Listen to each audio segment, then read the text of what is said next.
those expectations led me to a heartbreak. And I couldn't cope with my life because life has changed, as it was a natural transition to get married and move into a family. And obviously, it's like a new life. So in my book, Come Alive, Don't Just Exist, it's a book on self-love where I share my mission, my story, also the 5-phase process of self-love. There are 5 phases to self-love, and I share that in this book. Love yourself, focus on yourself, prioritize yourself if you want to create an impact in the world.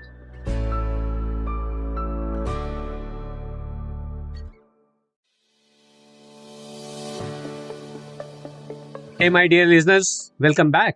This is your channel of inspiration, creating ripples of inspiration. This is Inspire Someone Today.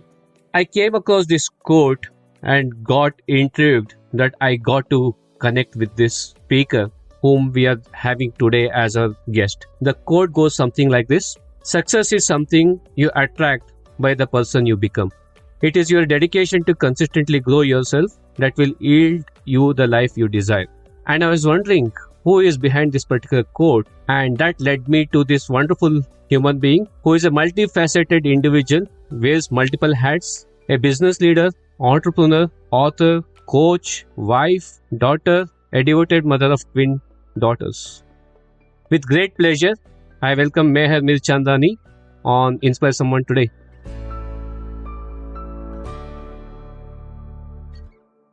Meher, what an opportunity to kind of connect with you and my listeners here. Thank you. Thank you, Shrikant, for having me. I'm grateful and I'm looking forward to our conversation. Same here, Meher. I think even before we start in, given the fact that you have so many hats that you are wearing, it's only fair to ask what's Meher's backstory? How did the journey begin? What's the joys, tribulations, and lessons in this journey? So tribulations, I think, is the most important. I feel without pain, there is no growth. And it's how we take pain that makes us look at all our challenges as opportunities. So, of course, I will share my story, which I have also shared in my book, Come Alive, Don't Just Exist. Please do have a look at it and do read and give me feedback for me to be better as an author. It's my first ever book. So I was born in the year 1981 to amazing, wonderful, and loving parents. I have seen the beautiful life from a very luxurious and a privileged perspective. I have been grateful to be privileged all my life, actually. But like they say, with privilege comes responsibility. So up until the year of when I was about 22 years old, I was obviously the princess of my father's castle, and I was living a beautiful life. Everything was as per my expectations. Everything was very, very, I would say, comfortable. As soon as I got married, I think I moved outside my comfort zone for the first time. And that's when I realized the opportunity of growth. While I was, I think, 22 was very young for me. I felt very challenged because maybe I was not prepared for the real world. I was supposed to be the mother. I was supposed to be a woman now. But I expected everything as I would in my father's house. So those expectations led me to a heartbreak. And I couldn't cope with my life because life has changed, as it was a natural transition to get married and move into a family. And obviously, it's like a new life. In Hinduism, they say when you get married, it's a new life. So life was beautiful always, but it's all, I think all the pain is in our head. It's the negative self-talk. It is our expectations, our attachments, it's everything that we perceive life to be that we want to work out in our life. But life is not that way. We always come across challenges, or we come across new aspects that will challenge us to be a better version of ourselves. So I married to the man I loved in a beautiful, fancy wedding. It was the wedding of the year. It was a beautiful, beautiful, I would say a big fat Indian wedding. And life was exactly how I wanted it to be. But it was my expectations that led me down.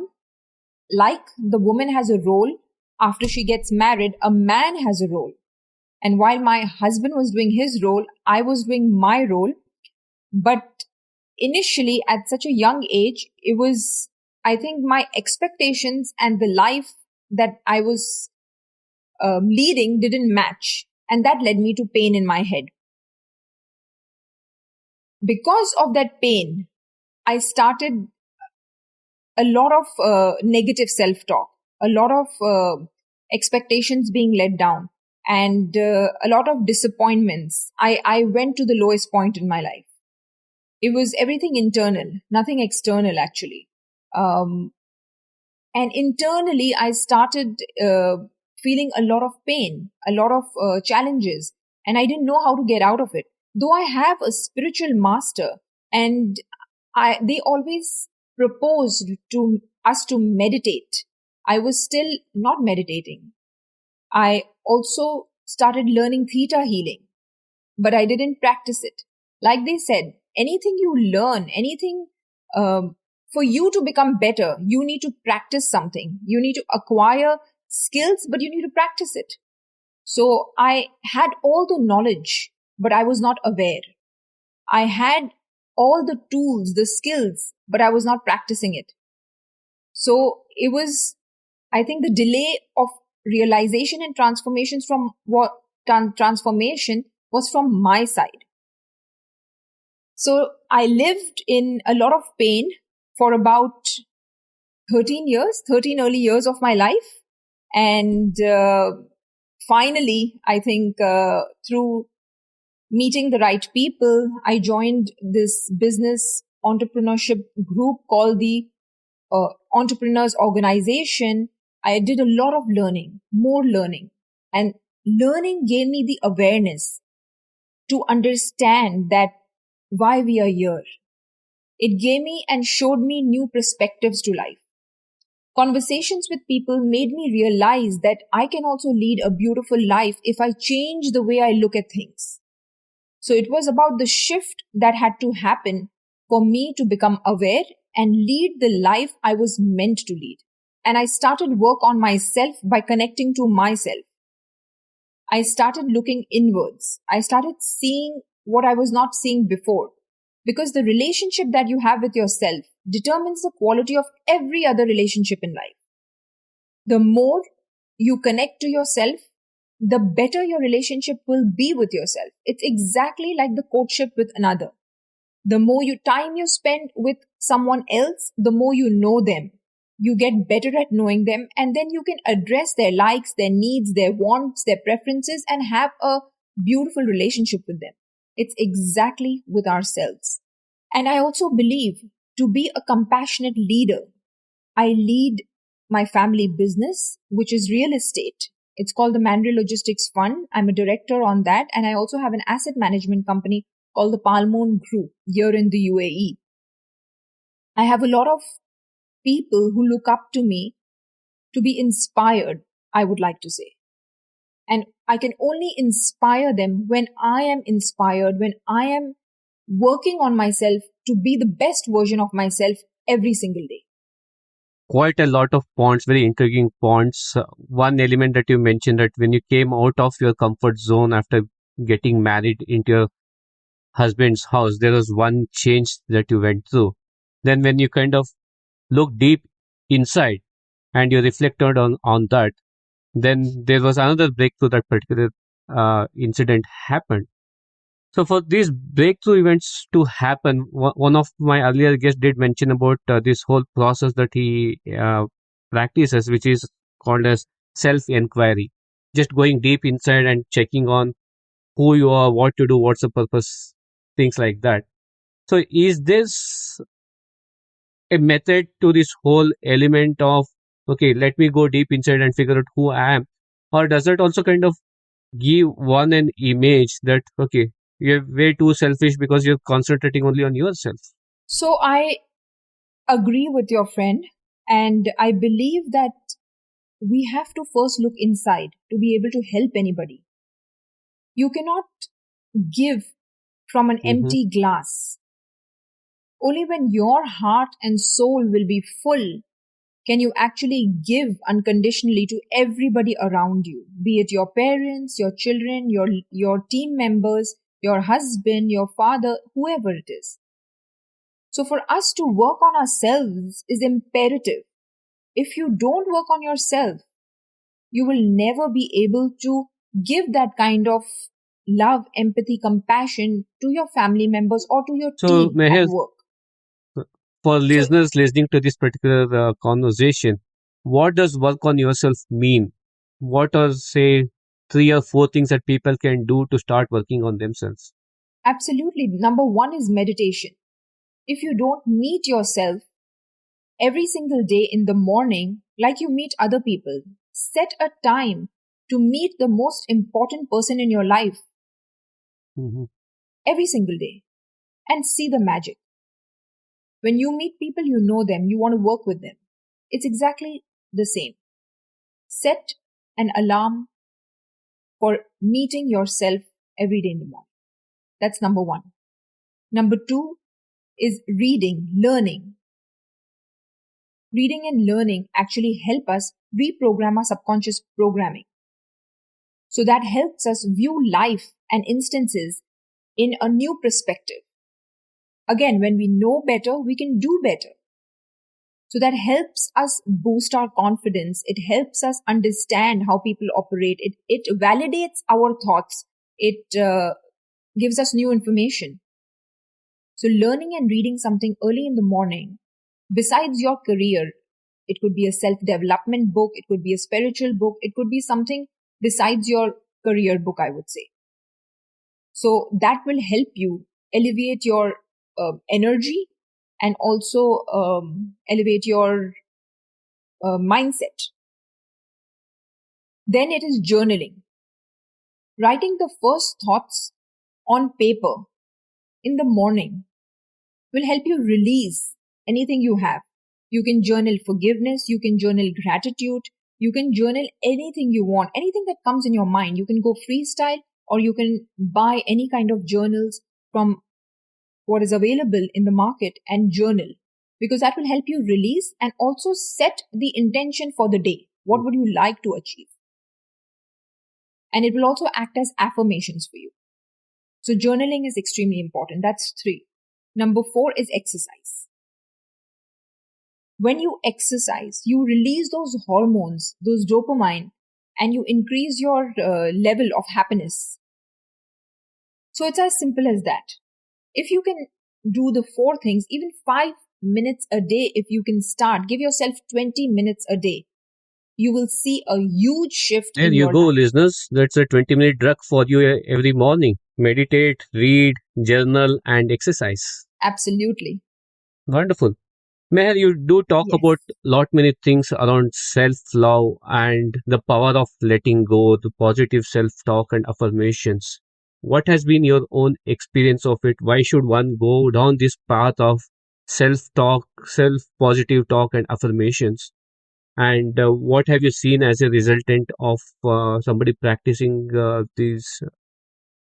So I practice all four of them every single day. And what I shared just before is my experience.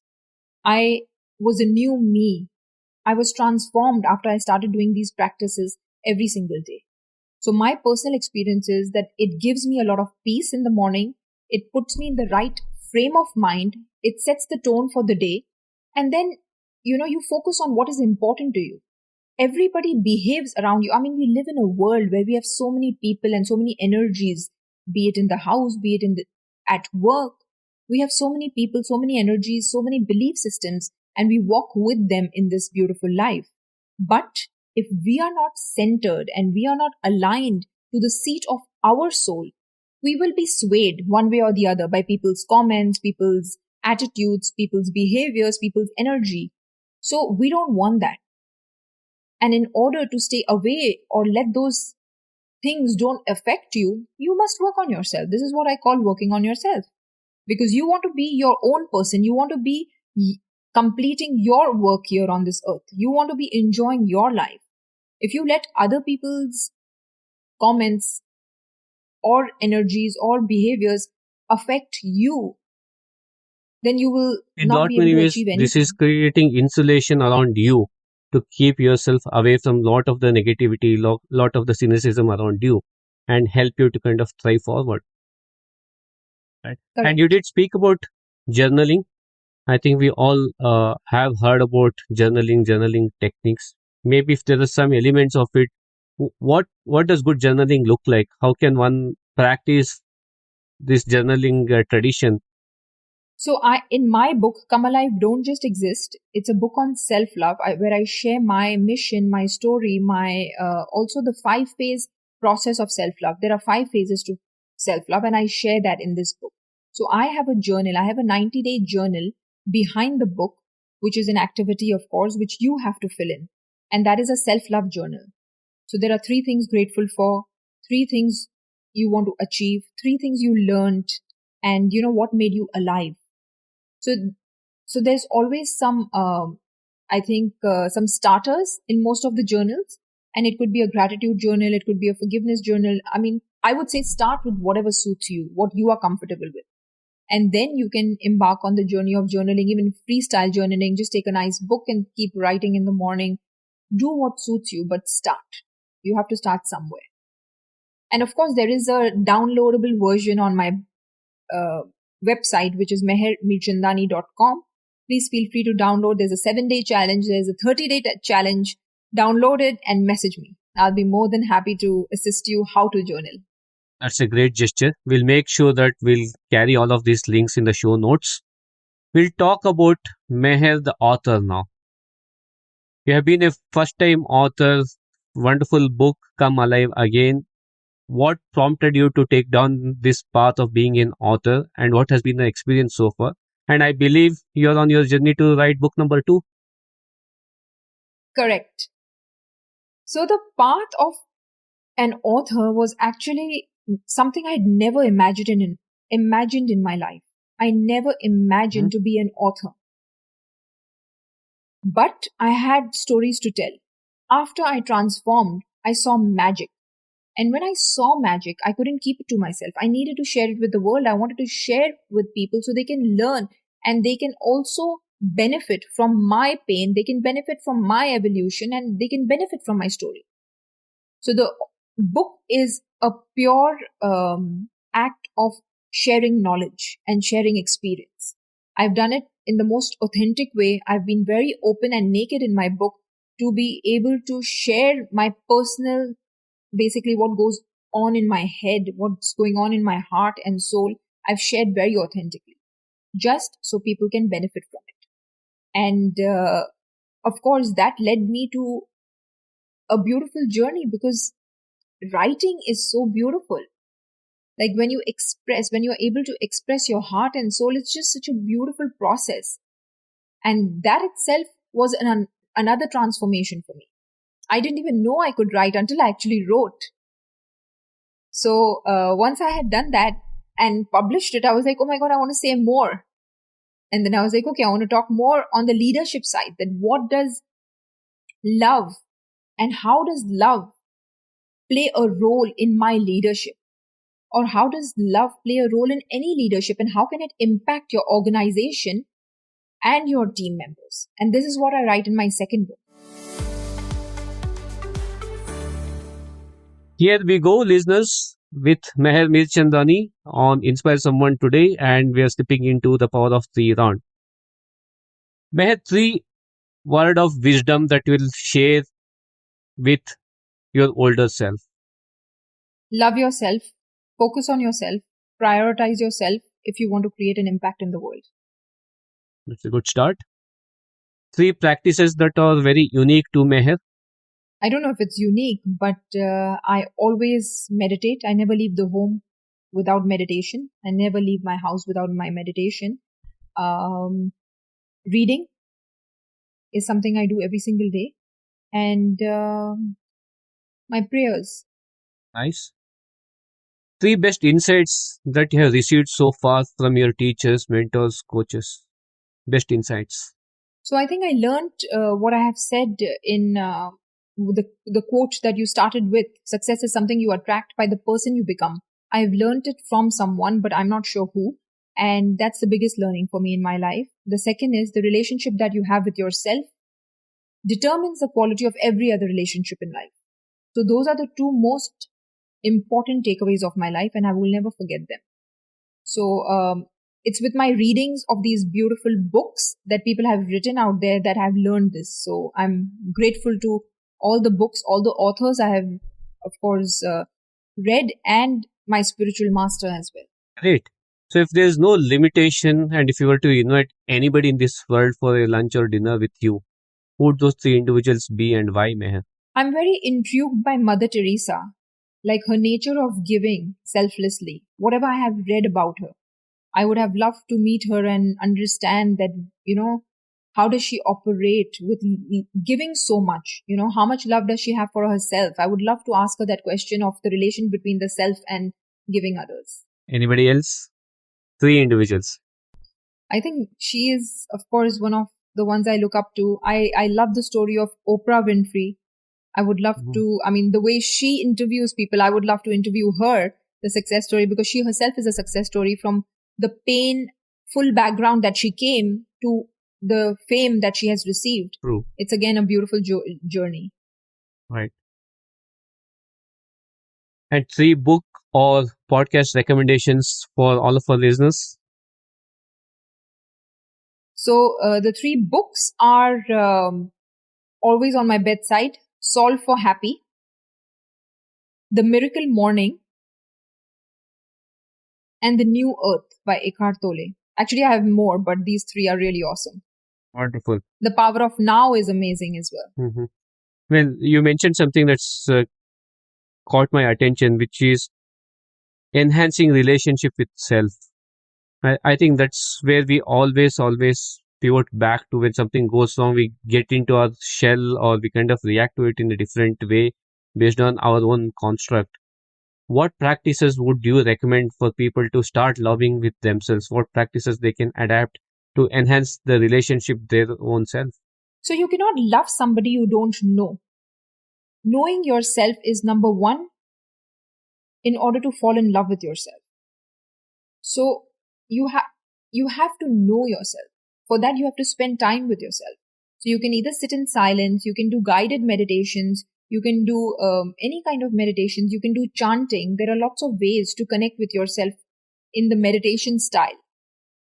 And then, of course, it is like going for walks with yourself where you have a lot of reflection and introspection, because without reflection and introspection, you will not be able to grow and get past things that have bothered you or hurt you, or, all the negativity that goes on in your mind. So time for reflection and introspection is absolutely important.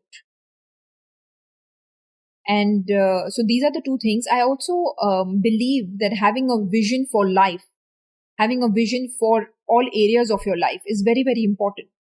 Because without vision, there is no direction. And without direction, there is no growth. So it's very important to have a vision board, or at least write down what you want in life. Otherwise, you will be living this life aimlessly. And, at the end of your life, you will regret things. To live a regret-free life, to live a life with no regrets, and to live a fulfilled life, to be happy, you must work on yourself.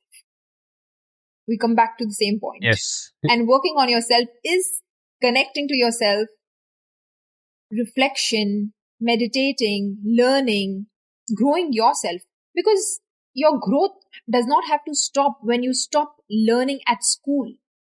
We are in an earth school. And to be in this earth school, we need to keep learning. And when life throws challenges at us, if we are not prepared, we will definitely feel defeated. Yeah. And in order not to feel defeated, we must be prepared. We must be learning. That's how the earth school works. The syllabus for Earth School, it's like a jigsaw puzzle.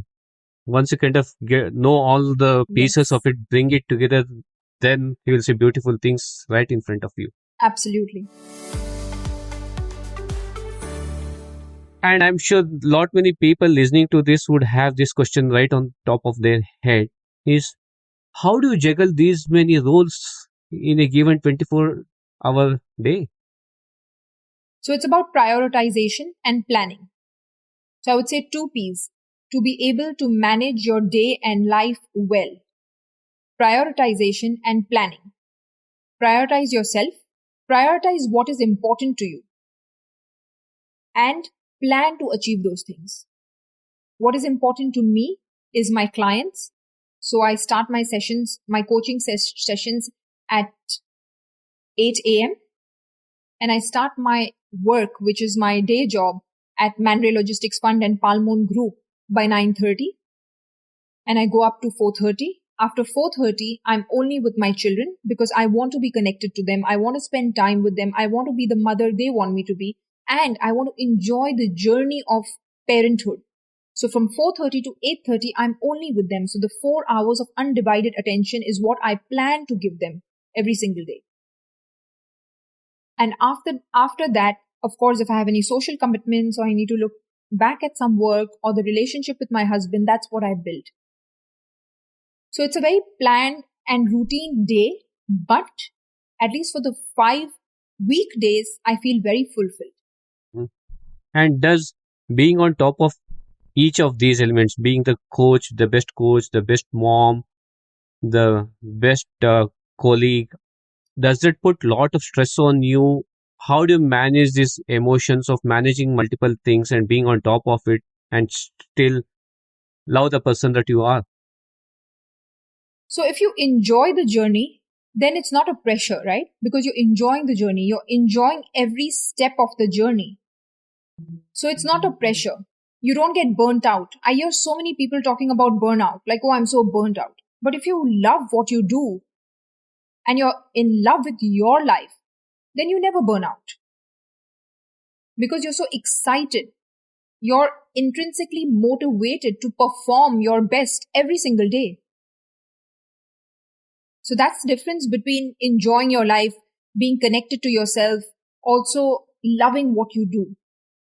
And you did mention a very critical element in this whole process, the importance of support system and network. So as the famous saying goes, you are the 5% of who you hang out with. So it's extremely important to be able to understand that. You must surround yourself with people who will lift you up, motivate you, and help you become a better version of yourself. And there are lots of ways you can do that. You can join a book club for starters. That's something very, very simple. You can join groups like EO, YPO if you are an entrepreneur. You can also join business groups like BNI. And there are lots more in all over the world, I believe. So you can definitely be part of one of those groups that suits you and your purpose and your path, and be surrounded with that energy and mindset to be able to grow further. What's on Meher's bucket list? If there are 3 things that you would want to accomplish in the next 12 months, what would those 3 things be, Meher? So launch my second book for sure. I want my fund, which is the Manrre Logistics Fund, to be $100 million by December 2022. So those are the 2. And the third is, I believe, take my kids for a holiday they wish with just the 4 of us. Wonderful. Meher, you have been sharing some wonderful insights with me and the listeners about the importance of loving self and how one can work towards that for being the better version of themselves. Like I said at the beginning, this show is all about creating ripples of inspiration. As we wrap up, what would be your Inspire Someone Today message for all the listeners out there? First, focus on yourself. Love yourself for who you are and see the magic. See the magic, love thyself. That's what Shakespeare said. And we have here Anand Mirchandani sharing some wonderful snippets about how you can be the better version of yourself. Thank you for listening into today's edition of Inspire Someone Today. It's been a privilege to bring in these conversations. If you like this episode and have any feedback or comments, do mail me at inspiresomeonetodaypodcast@gmail.com. Inspiring someone is like creating ripples around us. If you like what to listen, feel free to share them and let's create ripples of inspiration. Do not forget to follow me on my Instagram handle @InspireSomeoneTodayPodcast for all the latest updates. This is Srikanth, your host, signing off, and until next time, keep inspiring.